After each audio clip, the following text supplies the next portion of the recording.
démarrons sur Milan et on aura aussi Nico Villas tout à l'heure pour parler du Sporting Portugal. Mais démarrons là sur Milan parce que c'est quand même un coup extraordinaire pour un Milan qui en plus, on en parle dans les drôles de l'âme depuis le début de la saison, qui n'est pas flamboyant. Ah non, totalement. T'as raison, Gilbert. Ouais. Je sais pas si je sais pas si on doit être plus content pour Milan ou plus inquiet pour le Real. Mais alors côté Milan, il y a quand même quelque chose, c'est que la trame de jeu, on la voit depuis le début de la saison. C'est compliqué à mettre en place. Il y a eu des petits accrochages, clairement, des joueurs qui comprenaient pas tout, des joueurs qui parfois même mettaient un peu de mauvaise volonté, j'ai l'impression, sur le terrain. Mais là, ça clique, ça commence à vraiment cliquer. Je pense aussi qu'il est en train de trouver la bonne formule au niveau des joueurs. On voit par exemple qu'un Malick Thiaw est en train à nouveau de se réimposer dans cette défense centrale. Ce soir, il fait vraiment un bon match. Alors, le Real, ils ont des Parce que occasions. c'était un gros match, Yann. Ouais, c'est possible. C'est ça qui me fait peur avec ce Milan. Et les deux meilleurs matchs de la saison, Daniel, c'est l'Inter et le Real ce soir. Voilà, c'est pour ça que je te dis ça. Il y a cette polémique qui n'en finit plus en Italie autour de Leao. Ça, c'est un truc de fou entre ceux qui disent ouais, mais comme c'est un entraîneur portugais qui est arrivé, lui, il allait réussir à le changer parce qu'ils se comprennent, machin. Mais clairement, Fonseca, on a un petit peu marre de lui. Bon, là, il joue. Leao, tu as toujours l'impression que oui, c'est le gars qui peut faire toutes les différences de la Terre, mais quand il se réveille bien le matin, mais là il est décisif sur le but de Reinders, mais voilà. juste avant, il y a deux transitions qui fusillent d'un contre un dans la surface. Et voilà. Bon, donc là, ça va mettre. Demain, ils sont à la une de la Gazzetta. Milan, il y aura probablement la tonche de Leao, mais c'est des débats permanents en Italie. Ouais. Parce que la Gazzetta, les deux clubs dont on parle le plus, c'est Milan et l'Inter. Et Milan, c'est sans arrêt. Fonseca, il doit se faire virer. Fonseca, ben non, c'est bon, il est en train de trouver une solution. Ah non, il faut vraiment le virer. Puis c'est impossible de se passer de Leao. Et puis tu as des éditorialistes qui écrivent des pages. Tu ne peux pas... Je crois que le week-end dernier, qui est l'ancien joueur qui a dit, mais arrêtez de le faire chier avec l'idée qu'il doit défendre. C'est, défenseur de Milan, Tassotti. Il y en a plein qui le pensent. Et moi, je suis parmi ceux qui le pensent. Alors peut-être pas de manière aussi exagérée. Mais moi, j'attends pas de Leao qui court derrière son latéral pendant 90 minutes. Bon, ben voilà. Par contre, j'attends qu'il fasse plus de différence offensivement. Voilà, et donc c'est des débats qui sont très importants en Italie. Et là, il y a eu ce match joué contre le Real pour n'importe quel club italien, n'importe quel club dans le monde. Mais en Italie, il y a toujours, quand c'est Italie-Espagne, c'est très très chaud. Il y a une vraie rivalité. Le Real, hein. Cette victoire, elle va mettre un boost à Milan, mais qu'est-ce qu'ils vont faire de cette victoire ? C'est ça qui est le plus important. Ça, je ne sais pas. C'est le plus important et on peut extrapoler, on peut prendre des exemples où ça a changé le destin d'une équipe, où ça, donc positivement, ou à l'inverse, ils se sont reposés sur leur laurier. On pourrait trouver 1000 exemples dans un sens ou dans l'autre. Ça, on ne le sait pas encore. Toujours est-il que moi, ce que je vois, c'est qu'il y a des joueurs qui commencent à prendre aussi le leadership et c'est peut-être pas ce qu'on attendait. Je parlais de Malick Thiaw juste avant. Moi, le match de Reinders, il a fait un travail, il a fait un chantier au milieu. Ce soir, Reinders, moi je le connais bien parce qu'il jouait à l'AZ Alkmaar, donc et il se faisait un peu critiquer parce que c'est le genre de joueur qui parfois est un peu beau, mais qui a du mal à se salir le short. Tu me diras, Daniel, comme beaucoup de beaux joueurs néerlandais. Mais effectivement, et là, il est en train de le transformer, Fonseca, en milieu de terrain. Alors, je vais pas dire total parce que ça serait exagéré, mais par contre, en un milieu de terrain qui n'est plus dans la recherche de l'esthétisme, mais qui allie esthétisme et efficacité. Et il y a notamment un élément, c'est que moi, il m'a pris la tête pendant tout l'Euro, et on le racontait sur RMC, où il faisait plein de différences au milieu de terrain. Il arrivait aux 20 mètres, il voulait faire l'extra passe, la belle passe, pour bien mettre en évidence ses coéquipiers pour qu'eux tirent au but, alors qu'il a une vraie qualité de tir. Et depuis 5 ou 6 matchs, Reinders, il prend 3, 4, 5 tirs par match. Et ça, on la voit, cette différence-là, parce qu'il se projette plus, et il a décidé d'être un peu plus concret. Et ce soir, mais aussi en championnat récemment, on le voit, c'est un joueur qui a une vraie qualité de frappe, une vraie qualité de projection. Et moi, si je dois retenir un joueur, on pourrait parler de Mike Maignan, de ses arrêts, il a été important, de Malick Thiaw, on peut parler de Morata, de son rôle de numéro 9. Et le LeBron James of soccer. Et de Christian Pulisic, ouais, qui fait aussi un match plutôt intéressant. De toute façon, ils font tous globalement un bon match. Même oui, pour aller gagner, pour aller remporter ce match-là au Real. Évidemment. Même si on va le dire dans un instant. Voilà. Ce Real qui a pris une danse par le Barça il y a quelques jours. Ce Real est un tournant de son histoire contemporaine après avoir éclaté le foot européen sur les 10 dernières années. En même temps, tu peux pas non plus. Tous les grands clubs connaissent des moments difficiles où il faut tourner des pages. Ouais, mais ils auraient dû l'anticiper, je pense. Ouais, mais tu sais, alors surtout quand on s'appelle le Real Madrid. Alors Manu, et attention, anticiper, t'as vu les recrues qu'ils ont fait pour l'anticiper justement. Moi, je trouve qu'ils ont fait les recrues. Mais non, je suis pas d'accord. Mais alors pas du tout, quoi, tu vois. Tu vas dire dans un instant pourquoi tu n'es pas d'accord avec Johan Pollen, mais moi je veux juste te parler du fameux virage. Dis-toi bien qu'à chaque fois qu'un club comme ça tourne une page, Manchester United, après des dominations, Manchester United, le Barça, le Real, Milan d'une autre époque et tout, on dit toujours ils auraient dû anticiper. Sauf qu'on ne le fait jamais parce que c'est beaucoup plus dur qu'on le pense. Parce qu'il y a toujours des joueurs que tu n'arrives pas à sortir alors qu'il faut sortir, des mecs dont on ne mesurait pas, ou on mesurait, mais on se rend compte à quel point ils sont irremplaçables. Je suis désolé. Ou en tout cas, pas aussi vite que ça. Toni Kroos, je suis pas d'accord avec toi, Daniel, et je suis pas d'accord avec Johan. Je suis pas d'accord avec vous. Tout simplement parce que quand je dis qu'il faut l'anticiper. Mais qu'est-ce que tu veux anticiper en fait? Mais sur deux profils bien précis qui dominaient outrageusement le milieu de terrain depuis des années. D'ailleurs, il y en a un qui a été Ballon d'Or, l'autre qui aurait peut-être mérité aussi d'avoir un Ballon d'Or, qui s'appelle Kroos. Moi, Modric, ça fait déjà 2 ans qu'il est en perdition. Et d'ailleurs, il le fait jouer à chaque fois dans les 30 dernières minutes. Mais en fait, il devrait même plus jouer. S'il joue, ça veut dire qu'il trouve personne. Qu'au Real Madrid, tu vas dominer les grands d'Europe et tu vas continuer à être champion d'Europe avec Chouamini, Kamavinga au milieu. Je suis désolé, ils sont français, ils jouent en équipe de France, mais c'est pas avec eux. Mais je suis d'accord. Mais Manu, peut-être que ces joueurs-là ne s'imposent pas. Les garçons, vous pensez vraiment que s'il fallait absolument acheter Kylian Mbappé, je lui souhaite justement plein de réussite parce qu'il a encore vécu une soirée cauchemardesque, mais c'était pas pour moi la priorité du Real Madrid, c'était pas devant. Tout allait bien devant. C'était au milieu de terrain qu'il fallait reconstruire. Et là, ils auraient dû l'anticiper. Je suis désolé. Un club comme le Real Madrid, c'est une erreur d'avoir fait ça. Mais Manu, ce genre d'erreur, tous les clubs le font tout le temps. On croit que c'est simple, c'est pas si simple. Moi, je suis d'accord avec la conclusion de Daniel. C'est vraiment pas simple. Mais arrêtez les gars, c'est pas simple. Il y a plein de clubs qui se renouvellent en permanence. Mais c'est pas vrai. Mais non, c'est pas vrai. T'as jamais de cycle de 20 ans. Pas après des dominations aussi importantes. Johan, vas-y. Non, mais surtout, c'est pas vrai. T'as pas des dominations de 20 ans, ça n'existe pas. Quand le Real Madrid toque à ta porte et va chercher les meilleurs joueurs à chaque position, ils viennent les mecs. Mais alors peut-être pourquoi au milieu de terrain les cycles dans les équipes qui ont dominé à ce point le foot, ils sont toujours très difficiles. J'avais juste à prendre 2 joueurs. En 2002, ils gagnent quand Zidane il met derrière, mais ils ont 10 ans de trou. Mais la grosse différence, c'est bien. L'équipe qui allait très bien, qui marchait bien défensivement, qui marchait bien offensivement. Comme ça. Modric, tu remplaces tu es le Real Madrid. Mais Manu, la grosse différence par rapport aux autres clubs, pas les rues des mecs comme ça. Mais Manu, la grosse différence par rapport à d'autres clubs qui ont perdu leur cycle, la grosse différence. Ne me faites pas dire ce que j'ai pas dit. Je suis en train de vous dire que tu es le Real Madrid. Même si demain tu es en concurrence avec un des plus grands clubs européens sur un joueur, tu sais très bien qui va le Real Madrid. Mais pas forcément, c'est pas vrai ça. Temps, c'est ça. Mais c'est pas vrai ça.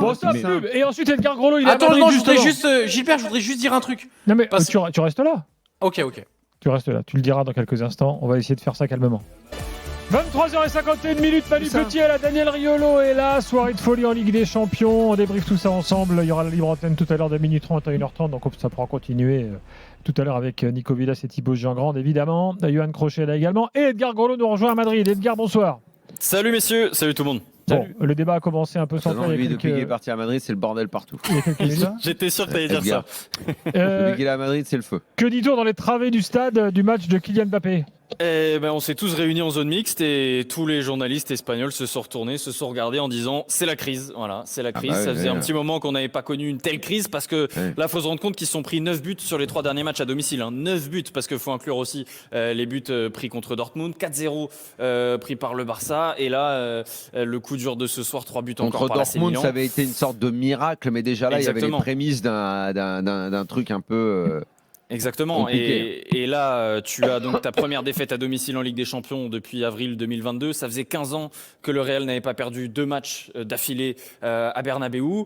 Voilà, ils vont pas y échapper à la crise et c'est pas le maigre match contre Osasuna ce week-end qui va leur permettre de se remettre la tête à l'endroit avant la trêve. Ils risquent de le gagner, on l'imagine en tout cas, mais ça va satisfaire personne évidemment parce que là, tout ce qu'on a vu ce soir, c'est tout ce qu'on voit depuis le début de saison et au bout d'un moment, ça paye cash. et ça se voit sur ces grosses confrontations. Tu peux pas avoir des espaces comme ça en défense notamment, tu peux pas avoir un manque d'équilibre comme ça, c'est ce qui ressort ici dans la presse, et ne pas payer et ne pas encaisser tant de buts. Et voilà, 9 buts sur les 3 derniers matchs à Mais domicile. la seule question maintenant, avant, parce qu'il y a crise, ok, la crise de résultat, elle est là, claire, nette. Maintenant, la question qui va se poser à Carlo Ancelotti, qu'est-ce que tu fais de ton équipe?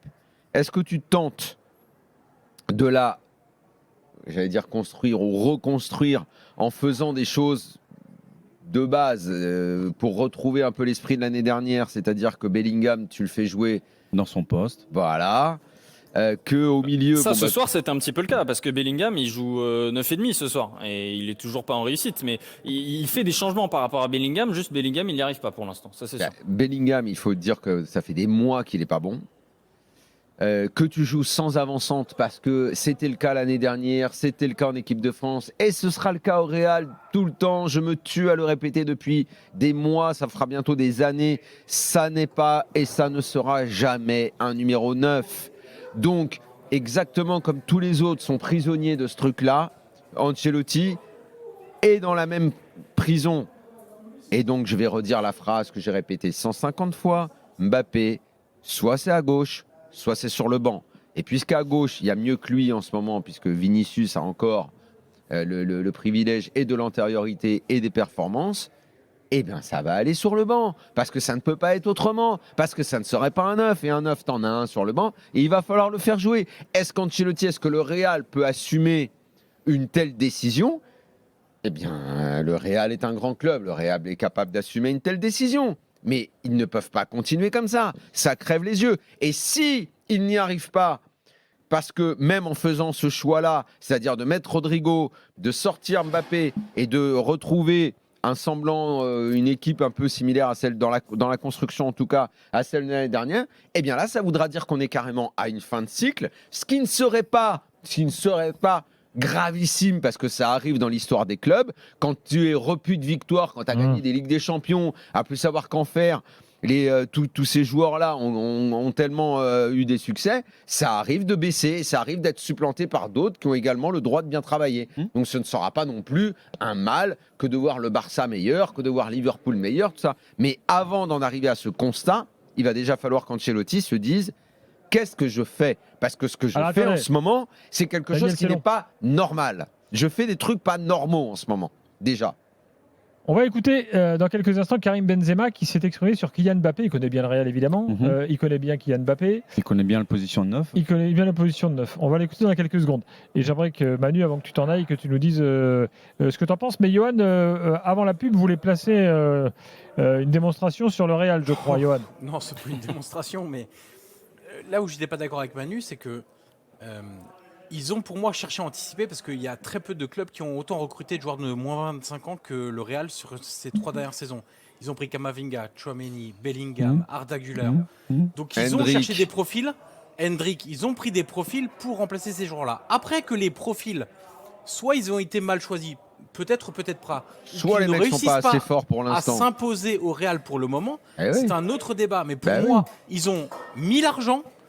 Ils ont cherché à renouveler l'effectif avec des jeunes joueurs et des jeunes joueurs qui étaient prometteurs. Des profils similaires à Modric et Kroos, j'en vois pas énormément. Manu, petit exercice rapide. Attends, Daniel. Pas de la qualité, je te parle du profil qui n'a rien à voir. Petit exercice, cite-moi 2 joueurs que tu aurais pris pour remplacer Kroos et Modric. Vous mélangez tout en fait. Bon, Benzema. Les gars. Attends, je veux entendre tu disais quoi, toi, Yoann? Moi, je veux des joueurs qui aient de la personnalité, qui construisent le jeu au milieu de terrain. On a compris ce que vous voulez dire, Qui amènent de la fluidité, non, le mais tempo, parce que qui indiquent justement les circuits de passe. Kroos et Modric, ils ont été à part à un niveau stratosphérique. Qui pourrait éventuellement. C'est Diaz, Brahim Diaz. Ou Arda Güler, mais je le trouve encore un peu léger. Il va falloir les lancer. Le temps passe. J'en arrive à Benzema. Il a donné une interview à Chiringuito. Écoutez ce qu'il dit de Mbappé. Je ne pense pas qu'Ancelotti va changer Vinicius de place parce que c'est le meilleur joueur du monde actuellement. Mbappé doit se mettre dans la tête que maintenant c'est un numéro 9. Il doit oublier le côté gauche. Il sait qu'il y a beaucoup de pression à Madrid. Si en 2 ou 3 matchs tu ne marques pas, ils vont te tuer. Il doit mettre des buts. Ils l'ont amené ici pour ça. Bah, il dit la même chose que moi, en fait. Hein. Exactement. Alors en fait, c'est pas le meilleur morceau parce qu'il dit aussi, ce n'est pas un œuf. On le voit en équipe de France, ça marche pas. Mais pourquoi Mais c'est quand même incroyable mais c'est quelque chose qu'on dit depuis des mois. Enfin, Oui, bah, là c'est Benzema qui le dit, qui lui a été un peu le neuf du Real. Benzema répète ce que je dis. Moi, je suis très content d'être d'accord avec lui. Rien à ajouter. Hein. Rien à ajouter, Manu. Mais moi, c'est ceux qui l'année dernière m'expliquaient qu'on allait le transformer, qu'on pouvait en faire un neuf, que c'était pas si dur d'être neuf. Moi, je ne comprends pas. Manu, vas-y. Fais-moi profiter de ton expérience. Pourquoi, depuis, je ne sais pas dater, si c'est depuis 2 ans, 3 ans, 4 ans, pourquoi ce rôle de neuf a à ce point été mis à la poubelle? Comme si c'était un rôle facile. Comme le 10. Non, mais attends, je vais même plus loin. Comme si c'était rien de mettre des buts. Comme si le poste de neuf ne valait plus rien dans le football d'aujourd'hui. Comme si n'importe qui pouvait du jour au lendemain dire bah, t'es attaquant, tu vas jouer neuf. Pourquoi ce rôle de neuf, d'un coup, c'est devenu à ce point, mais négligé? Et Johan, ton avis aussi? Attends, il y a des grands neufs encore à l'heure actuelle. Hein. Ouais, il y en a un au Sporting, on va en parler dans un instant. Il y en a un à City, à mais, Londres. ouais, non mais je sais pas aussi pourquoi. qui a changé aussi cette vision-là en attaque. Pardon? L'influence aussi, je pense, de Pep Guardiola qui, lui, n'a pas basé sa carrière sur des grands neufs. De jouer sans neuf, ouais. Même si là, il est à Haaland. Ouais, mais enfin, quand il gagne la Ligue des Champions, c'est avec Haaland, quoi. Bah, exactement. Bien Et sûr. il en a eu des neufs, hein, parce que quand il a Agüero, c'est un vrai neuf. Alors, il ne fait pas tout le temps jouer.